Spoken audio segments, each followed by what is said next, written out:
आजकल के बच्चों का पढ़ाई को लेकर के बहुत ज़्यादा डिस्ट्रैक्शन बढ़ता जा रहा है। एक सर्वे के मुताबिक दुनिया भर में 13.6 करोड़ बच्चों में एकाग्रता की कमी देखी गई है।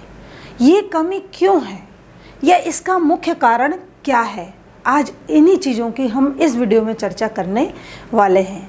नमस्ते मित्रों, मैं आर्या गीता देवांगन आज आपको इस वीडियो में ये बताने वाली हूँ कि अपने बच्चों का पढ़ाई में मन लगाने के लिए, उनका ध्यान केंद्रित करने के लिए, उनका डिस्ट्रैक्शन कम करने के लिए हम क्या करें जिससे हमारे बच्चों का एकेडमिक परफॉर्मेंस अच्छा हो। लेकिन वीडियो में मैं आगे बढ़ूँ उससे पहले अगर आप मेरे गृहस्थ गुरुकुलम के चैनल पर पहली बार आए हैं तो चैनल को सब्सक्राइब कर लीजिए, जिससे मेरे आगामी वीडियो के नोटिफिकेशन आप तक आसानी से पहुंच सकें। बच्चों का पढ़ाई में मन न लगने के अनेकों कारण हैं, जिसमें एक महत्वपूर्ण कारण है विजुअल डिस्ट्रैक्शन। आज हर घर में टीवी, मोबाइल, वीडियो गेम आसानी से मिल जाते हैं। हर हाथ में हमें मोबाइल दिखाई देता है। ऐसे में हम अपने बच्चों का ये विजुअल डिस्ट्रैक्शन कैसे कम करें, ये एक पेरेंट के रूप में आपके हमारे सामने बहुत बड़ी चुनौती है। मित्रों, एक रिसर्च कहता है कि जो बच्चे ज़्यादातर स्क्रीन में अपना समय बिताते हैं और स्क्रीन में बदलते हुए सीन को ज़्यादा देखते हैं, ऐसे बच्चों में एकाग्रता की ज़्यादा कमी पाई जाती है। और यह भी एक महत्वपूर्ण कारण है कि हमारे बच्चों का एकेडमिक परफॉर्मेंस कम होता जा रहा है। इसीलिए अपने बच्चों का अगर हमको एकेडमिक परफॉर्मेंस बढ़ाना है, उनकी एकाग्रता बढ़ानी है, उनका रिजल्ट अच्छा लाना है, तो हमें उनका विजुअल डिस्ट्रैक्शन कम करना होगा। और इसके लिए अगर मैं आपको पहला सुझाव दूं बच्चों का टीवी, मोबाइल या वीडियो गेम कम करने का, तो वो होगा कि बच्चों को सुधार करने से पहले हमें अपने में सुधार करना होगा। बच्चे हमें अपना रोल मॉडल मानते हैं, ये मैं आपको हर वीडियो में लगभग बताती हूँ। इसीलिए वे हमारी नकल कर कर के ही कई चीज़ों को करते हैं। इसीलिए हम अपने बच्चों का अगर टीवी, मोबाइल या वीडियो गेम कम करना चाहते हैं तो हमें भी इसकी आदत को कम करना होगा। बच्चों के सामने तो कम से कम हमें इसका कम से कम उपयोग ही करना अच्छा रहेगा। आप कितना भी ज़रूरी काम अपने कंप्यूटर में या मोबाइल में क्यों न कर रहे हो, लेकिन वो बच्चा जो छोटा है उसको नहीं पता कि आप अपने टीवी या मोबाइल में कोई ज़रूरी काम कर रहे हैं। वो तो ये देखता है कि मेरे मम्मी पापा, मेरे पेरेंट बस टीवी या मोबाइल का यूज कर रहे हैं। इसीलिए वह भी जब खाली रहता है, जब उसे कुछ पढ़ाई का काम नहीं रहता है या उसके कोई दोस्त उसको खेलने के लिए नहीं मिलते हैं, उस समय उसको एक ही उपाय दिखाई देता है कि मैं टीवी या मोबाइल में अपने आप को एंगेज कर लूँ। और कई बार जब मैं गिफ्ट काउंसलिंग करती हूँ तो उसमें कुछ पेरेंट्स कहते हैं कि बच्चे हमारे सुनते ही नहीं हैं, हम उन्हें कितना भी बोलें वो टीवी या मोबाइल को बंद करने का नाम ही नहीं लेते। ऐसे पेरेंट्स से मैं केवल एक चीज़ कहती हूँ कि आप बड़े हैं कि आपका बच्चा बड़ा है, आपका एक्सपीरियंस ज़्यादा है कि आपके बच्चे का ज़्यादा है, आप ज़्यादा समझदार हैं या आपका बच्चा ज़्यादा समझदार है, तो उन्हें इस चीज़ का स्वयं ही उत्तर मिल जाता है। मित्रों, हम अपने बच्चों को आसानी से समझा सकते हैं, बस हमें अपने बच्चों को समझाने का तरीका मालूम होना चाहिए। दूसरा, बच्चों को टीवी या मोबाइल से दूर करने का एक सरल सा और उपाय है, और वह है बच्चा जिस समय टीवी या मोबाइल का ज़्यादा यूज करता है, ज़्यादा प्रयोग करता है, उस टाइम को हमको ब्रेक करना होगा। मतलब मान लीजिए बच्चा प्रतिदिन शाम को 8 बजे टीवी चालू करता है। अब आपको पता है कि मेरा बच्चा रोज़ 8 बजे टीवी चालू करता है, तो जिस समय वह टीवी या मोबाइल चालू करने वाला है उसके कुछ देर पहले आप उसे उसके किसी मनपसंद ऐसे काम में एंगेज कर दीजिए जो वह रुचि लेकर के करता हो। इससे उसका जो टाइम फिक्स है वो उसका ब्रेक होगा और उस और ध्यान जाना उसका कम होगा। हो सकता है बच्चा कुछ दिन आपको परेशान करे कि मेरा ये टीवी या मोबाइल का समय है, लेकिन आप जब उसे प्यार से समझाएंगे, उसके साथ खेलेंगे, उसके मनपसंद काम में उसको लगाएंगे, तो उससे आपका बच्चा आपकी बात को अवश्य ही मानेगा। यहाँ मैं फिर से वही चीज़ कहना चाहती हूँ, आप बड़े हैं, आपका अनुभव ज़्यादा है, आप समझदार हैं, इसीलिए तरीका निकालिए बच्चे को हमें कैसे समझाना है। और जब आप इस प्रकार से अपने बच्चों का विजुअल डिस्ट्रैक्शन कम कर देंगे तो आपके बच्चे का पढ़ाई में भी मन लगना शुरू हो जाएगा, और जब मन लगना शुरू हो जाएगा तो उसका एकेडमिक परफॉर्मेंस अपने आप ही अच्छा होगा। और मेरा जो सेकंड पॉइंट है वह है फिजिकल एक्टिविटी अनिवार्य करें। मित्रों, आपने कहावत सुनी होगी, जैसा तन वैसा मन। मतलब स्वस्थ शरीर में ही स्वस्थ मन का निवास होता है, मतलब स्वस्थ शरीर में ही स्वस्थ बुद्धि होती है। इसीलिए इस शरीर को स्वस्थ रखना सबसे ज़्यादा जरूरी है। इसके लिए आप अपने बच्चे को कुछ न कुछ ऐसे आउटडोर गेम में इन्वॉल्व करें जिससे वह फिजिकली स्वस्थ रहे और उसका पढ़ाई में और ज़्यादा मन लगे। इसके लिए शुरू में आप चाहें तो उसके किसी दोस्त के साथ उसको इंगेज करें। अगर कोई दोस्त ना हो, ऐसी स्थिति में एक पेरेंट के रूप में आप या घर का कोई भी व्यक्ति उस बच्चे के साथ खेले, कूदे, मौज मस्ती करे, आउटडोर गेम उन्हें खिलाए। कहीं अगर पास में आपके पार्क है तो वहाँ ले जाए, वहाँ कुछ ऐसा गेम खेले जिससे उसके बॉडी का कुछ मूवमेंट होता हो।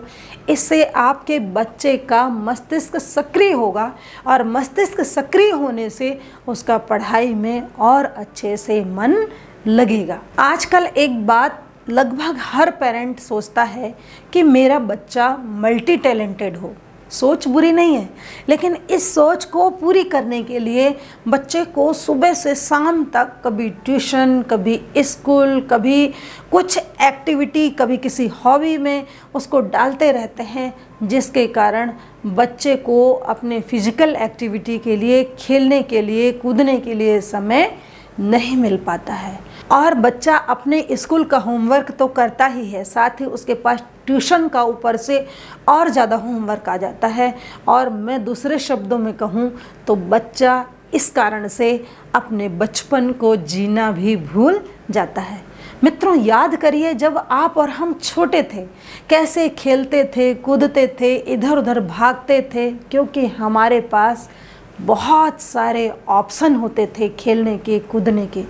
लेकिन आजकल के बच्चे केवल टीवी, मोबाइल के गेम को ही अपना समझते हैं, और एक पेरेंट के रूप में कहीं ना कहीं हम भी उनकी ठीक प्रकार से हेल्प नहीं कर पाते, जिसके कारण हमारे बच्चे फिजिकल एक्टिविटी में ज़्यादा भाग नहीं ले पाते और उनके मस्तिष्क को जो फिजिकल एक्टिविटी से सपोर्ट मिलना चाहिए वह नहीं मिल पाता है। इस कारण भी बच्चों का एकेडमिक परफॉर्मेंस कम हो जाता है। अगर आपका बच्चा खेलेगा, कूदेगा तो वह खुलकर जीना सीखेगा, साथ ही उसके मस्तिष्क की शक्तियों का और उसके व्यक्तित्व का विकास भी बहुत अच्छे से होगा, जिससे उसका एकेडमिक परफॉर्मेंस बढ़ना ही बढ़ना है। मैंने कई परिवारों में देखा है कि बच्चे देर रात तक जगते हैं। उसके कई कारण हो सकते हैं, या तो बच्चा टीवी, मोबाइल का ज़्यादा यूज करता है, या घर में उसके लेट ही खाना बनता है जिसके कारण वह जल्दी नहीं सो पाता, और दूसरा उसको सुबह स्कूल जाने के लिए जल्दी उठना रहता है, जिसके कारण उस बच्चे की नींद प्रॉपर नहीं हो पाती है। एक स्वस्थ व्यक्ति के लिए 6 से 7 घंटे की नींद आवश्यक बोली गई है, लेकिन बच्चे अगर थोड़ा ज़्यादा भी सोते हैं तो उससे उनके शरीर का, मस्तिष्क का, व्यक्तित्व का अच्छा विकास होता है। इसीलिए बच्चों को 6 से 7 घंटे तो मिनिमम सोने देना ही चाहिए।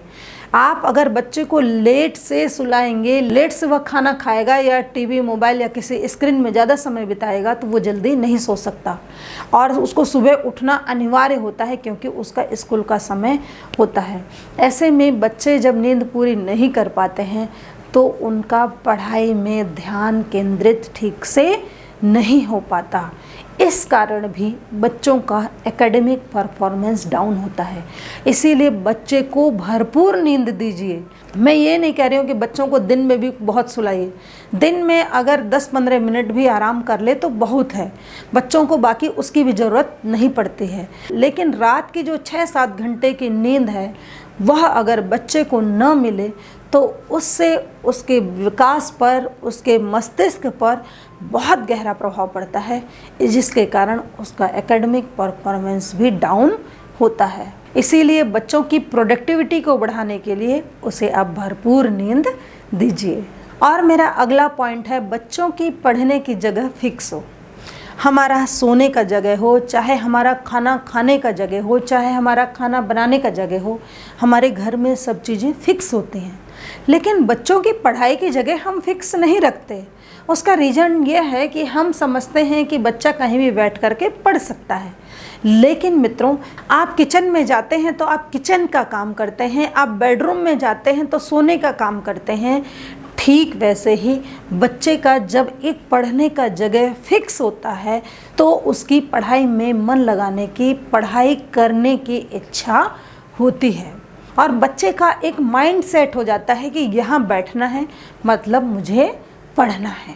हाँ, लेकिन बच्चों का पढ़ाई का जगह चुनते समय हमें इस बात का ज़रूर ध्यान रखना चाहिए कि वह शांत हो, जहाँ टीवी, मोबाइल और बाहर का शोर शराबा न आता हो तो ज़्यादा अच्छा रहेगा। और मेरा अगला पॉइंट है डाइट। बच्चों का एकेडमिक परफॉर्मेंस अच्छा करने के लिए, बढ़ाने के लिए ये बहुत ज़रूरी है कि हम उन्हें संतुलित डाइट दें, हम उन्हें हेल्दी डाइट दें, क्योंकि हम जैसा खाते हैं वैसा हमारा शरीर बनता है। कहा भी गया है यथा अन्न तथा मन, मतलब हम जैसा खाएंगे उससे हमारी कोशिकाएं, हमारे सेल्स, हमारे ब्लड सेल्स वैसे कि वैसे ही बनेंगे और वैसे कि वैसे ही हमारे शरीर का विकास होगा, वैसे ही हमारे शरीर में ऊर्जा रहेगी। इसीलिए बहुत ज़रूरी है कि हम अपने बच्चों को अच्छी हेल्दी डाइट दें। पंडित गुरुदत्त विद्यार्थी आर्य समाज के संस्थापक महर्षि दयानंद सरस्वती जी के शिष्य थे और जिनकी पुस्तक the terminology of Vedas Oxford university के पाठ्यक्रम में सम्मिलित है। उनके विषय में कहा जाता है कि वे किसी चीज़ को एक बार पढ़ते थे तो उन्हें वो पूरी पुस्तक याद हो जाती थी। और उनके विषय में ये कहा जाता है कि वे इतनी अधिक पुस्तकें पढ़ते थे कि वे जीती जागती लाइब्रेरी थी और वे पूर्ण रूप से सात्विक भोजन के पक्षधर थे। वे पूर्ण रूप से वेजिटेरियन थे। इसीलिए अपने बच्चों को हेल्दी डाइट के साथ सात्विक भोजन देने का आप प्रयास करें। सात्विक से मतलब हरी साग, सब्जियां, अनाज, दाल इत्यादि। इससे आपके बच्चे का ध्यान ज़्यादा केंद्रित होगा और उसका एकेडमिक परफॉर्मेंस अवश्य ही बढ़ेगा। तो मित्रों, आप अपने बच्चे का विजुअल डिस्ट्रैक्शन कम करें, उसको फिजिकल एक्टिविटी में इन्वॉल्व करें, उसको अच्छा हेल्दी डाइट दें, उसको अच्छी नींद दें और उसके पढ़ने का एक कोई जगह फिक्स करें। इससे आपके बच्चे का मन केंद्रित होगा, ध्यान एकाग्र होगा, पढ़ाई में मन लगना शुरू हो जाएगा और निश्चित ही उसका एकेडमिक परफॉर्मेंस भी अवश्य ही बढ़ेगा। तो मिलते हैं नई नई जानकारियों के साथ अपने अगले वीडियो में। तब तक के लिए आप सभी को नमस्ते जी।